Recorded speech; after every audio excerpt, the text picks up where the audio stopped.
Ricky Gray, Simon, how are you? not bad yourself. I'm good, thank you. Good. Good game today? Yep. One on the record and on video that actually scored today. Come off it. No, Sky Sports News at 6 o'clock. Listen, see telling lies on camera. No. And I missed it. You missed it.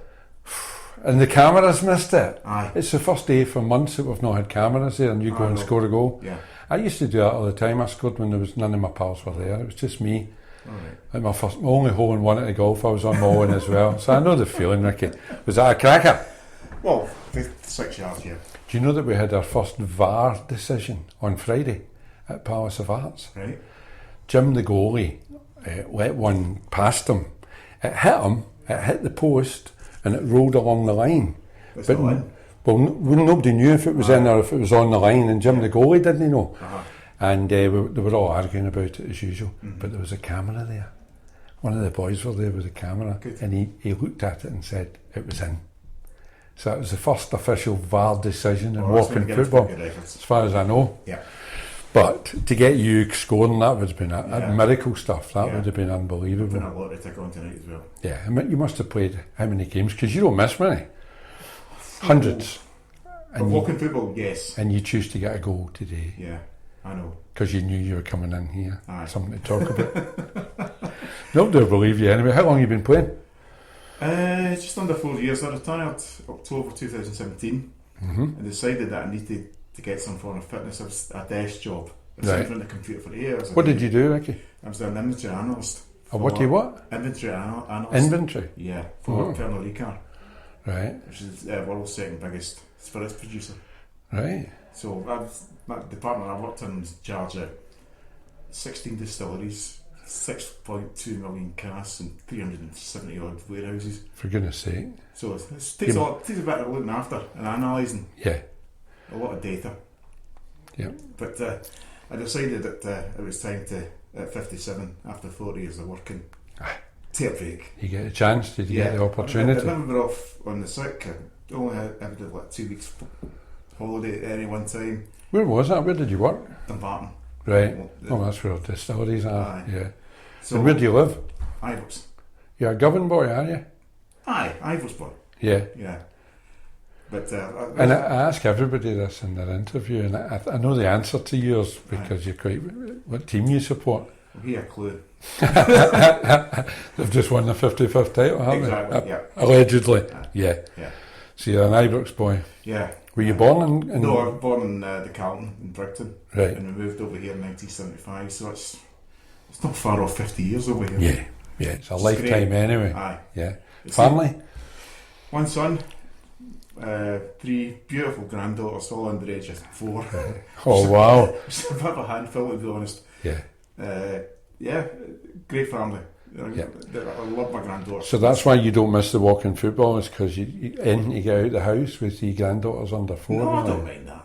Nah. Um, You were for a babysitting couple- last week. I know, for a couple of hours it's fine. Aye, I know. I'm back. It's great to get them back, isn't it? Yeah, it's- And I know that a couple of weeks ago, I know I apologised, but I'll apologise again. You were on your phone behind the goal during the game. Yeah, my wife had a heart attack the day before.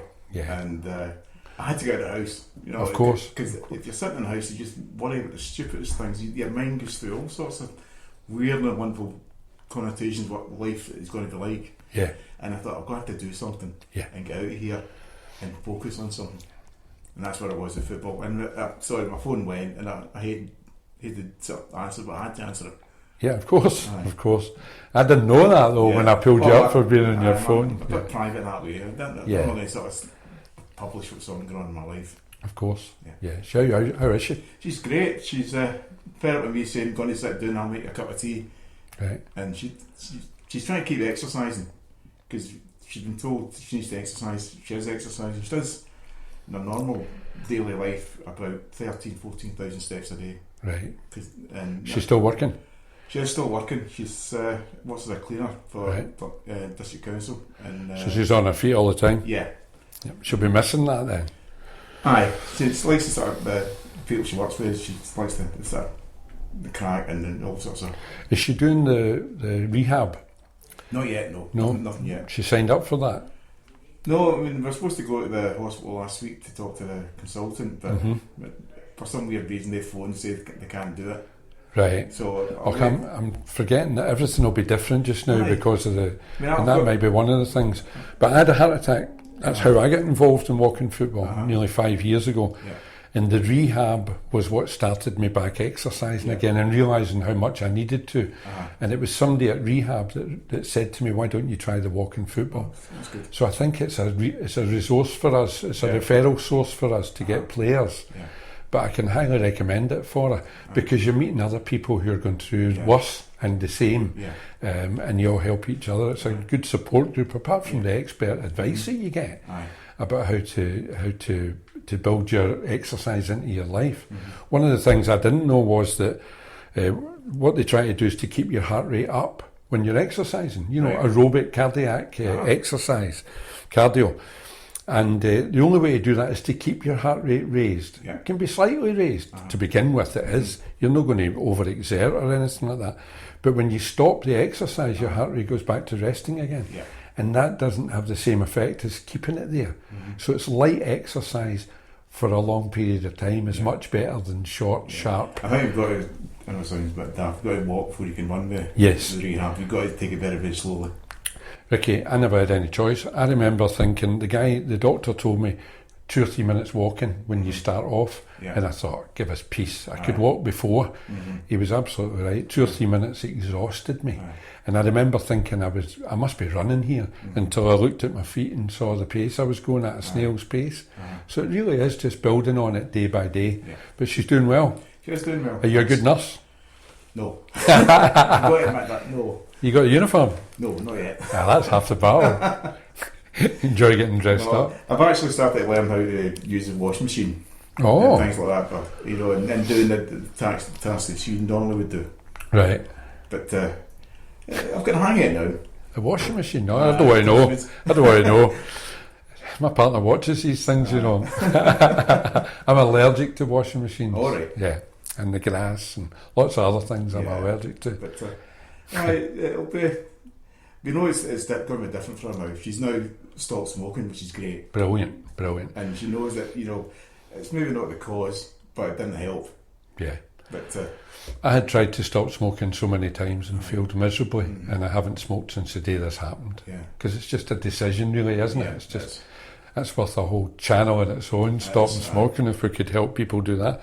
What about football, Ricky? Have you been involved in football a long time? Yeah, played school teams, played amateur in my early 20s, then became a player manager of a team called Kings Park United at 26, which is the hardest. 26? 26. Were you playing as well? I was playing as well. That's a nightmare. That... I laugh at it now, but at the time, it's hard going. You're doing everything. I had to stop playing because you can't concentrate on playing, you can't concentrate on managing. And then since then, I've coached every age group from 8-year-olds up to amateur. Right. And never really stopped, to be honest. Are you still involved? Yeah, a team called Tynecastle. It's an amateur team that's based in East End of Glasgow. Right. Playing a Saturday morning. What league is that? It's West of Scotland? No, Strathclyde Saturday morning league. Right. So we just lost a Scottish Cup tie last week to Drumchapel United. Right. And got a West of Scotland Cup tie this week. Okay, what was the score with Drum? 4-1. We beat. Right. Lost 2 in the last 5 minutes, which annoys you as a coach. Yeah, because you're going for an equaliser. Yeah, you're pushing, think you're going to get a result. Yeah. Didn't happen. You just have to accept it and go on there. Yeah, it's just great to be back playing, isn't it? After the year and a half nearly of no playing. We actually were in the dressing room in the game on Saturday, which is actually a weird experience. The whole team? The whole team. Because they restricted us to 8 in the dressing room at a time. Yeah. So half of us had to get changed. No, the whole team plus the coaches. Right. Showers? No. Not yet. It's strange. Aye. Because standing at the side of the park asking 16 guys to get stripped is a bit strange. Yes. You know, it was great with the weather Touchwood, but you know, one of these days it's going to pour from the heavens. Yeah. And these poor boys are going to flu or whatever. And then they're going home like that as well. Yeah. They're going home soaking wet. Aye, it puts them off. You've got to keep guys organised. You've got to keep them wanting to play football. Yeah. Because I hate to say, I think sometimes the amateur game is dying on its feet. There's teams folding everywhere. Because they're making it harder and harder for teams. Yeah. Just the money alone, it costs a fortune now to run a team. Yeah. Getting parks is a nightmare. Oh, tell me about it. I had to help you out a couple of Yeah, weeks ago. aye. We're here because they had a spare part. Yeah. But every Friday, Thursday, Friday, I'm getting contacted by managers Aye. saying, do you know where there's a park? Mm-hmm. I don't know why that is just now. It's maybe some The places. councils, like Nethercraigs with Port United, they're sort of farming these parks out to teams, and they're just basically corralling their teams into it. So if they get an under 10s team, an under 15s team, they'll make sure they get the park first, Yeah, rather than go to a public park. yeah. Which is exactly what's got human nature, isn't Yeah, it? it is. In fact, I think Pollock keep it for their own teams until Monday lunchtime, and then they open it up to anybody else, so they get first dibs on it, Yeah. which is fair enough. Mm-hmm. So how's your team doing apart from getting out of the Scottish Cup? Not very well. It's basically a brand new team. Takes a couple of years, doesn't four it? from the previous season, so it does take a bit of time. But the makings of a team there. Okay. The walking football, you've been involved nearly since the start, Ricky, when we were indoors at Bellahouston, Yeah, and now outdoors. In fact, you take the warm-up for the low intensity now. yeah, I do. What do you think of the low intensity? Because you're always playing that. You like it, don't you? I enjoy it. I like seeing people coming on. There's one or two players there who have, when you first glance, you would look, he's not a footballer. Yeah. And then suddenly, that's good. The movement comes back. Yeah, Yeah. The movement and the thinking and the passing and the control of the ball. Yeah. It's coming. And they start to know people and start to look for And the ball. Confidence. Yes. Confidence is a big thing. Yeah. And you're good at that. You're good at bolstering people's confidence. Oh, I'm not sure about that. Well, it's the coaching. It's the coaching side, isn't it? There's no point in saying to somebody, "You're rubbish." Well, I've said that occasionally. To me, usually. But you know what I mean. It's, I know. It's the criticism doesn't really. No. Privately, maybe you can have I'm a coach. private one. I've not knowingly criticised somebody on the park. No. That's against my principles. I'll leave a quiet word with them next time I can, and then try and encourage. Like, forget about it, get on with it. The most encouraging thing I can think of for walking football now has changed today, because I can now say to people, listen, come along to walking football. There is hope for everybody, because Ricky Gray actually scored a goal today. Thank you. Thanks, Ricky. I'll go this guy's later on.